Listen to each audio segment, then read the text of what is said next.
This segment will deal with On the Incarnation by Athanasius. And as I've been doing, I'd like to give you some reasons why I think it's so important that you teach Athanasius.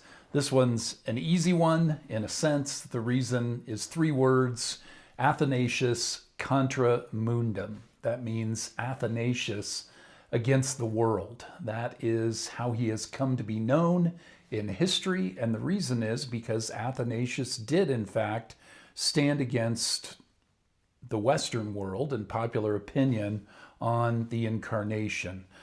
He lived at a time when the Arian heresy was in the ascendancy. The Arian heresy says that Christ is a created being rather than eternally coexistent with God.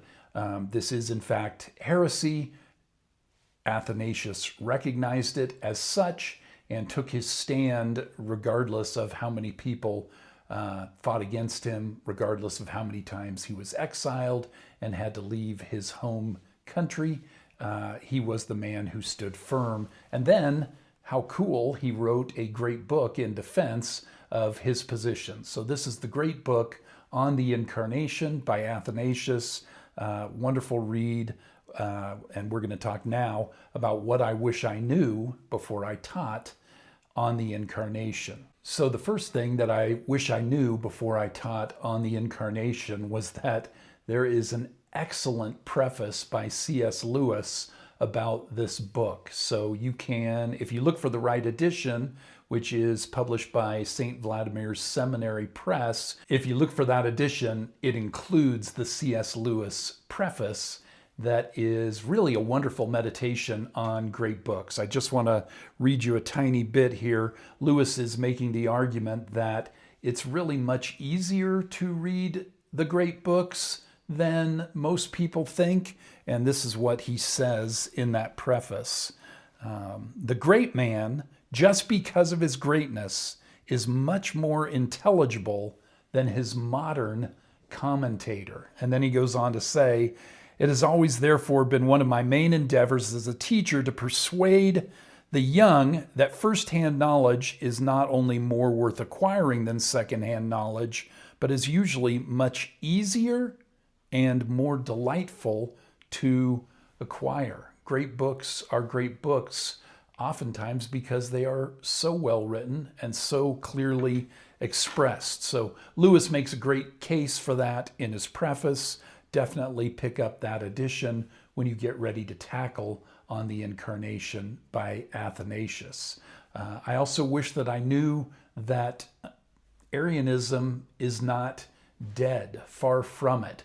Although Athanasius contradicted it, built a strong case for the biblical soundness of the doctrine of the Incarnation, we still find Arians both within Mormonism and Jehovah's Witnesses. Mormons will say that Christ is a created being. Jehovah's Witnesses will say that Christ is a created being.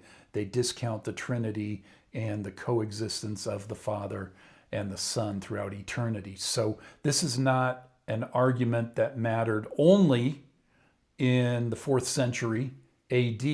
This is an argument that matters very much to us today as well. This is a bedrock doctrine for Christianity. So I wish I'd paid more attention to that as well. I also just think it's fun that Athanasius was quite young when he wrote this book. He went on to attend the Council of Nicaea. Council of Nicaea, of course, gives us the Nicene Creed and also sort of the formal rebuke of the Arian heresy, but Athanasius had already written on the Incarnation, was still yet too young to be a full participant in the Council of Nicaea. That's how amazing this work is. So all of those things are important. It's also important to know that Rome had a real desire for Arianism to be the accepted doctrine of the Christian church. This is a little odd, but there's a great battle between the Roman state and the Catholic Church, with the Pope at the head. And the idea was, who is supreme? Who wins that battle? Is the church over the state, or is the state over the church? Of course, the Roman rulers wanted the state to be over the church, and so they associated themselves with God the Father and said that the church should be associated with Christ the Son, the created being. So they said there's a natural hierarchy here where the state is above the church because the Father is above the Son. And as Athanasius says, they are coexistent, co-eternal, the Father and the Son. That doesn't really get to be an argument in the church and state discussion.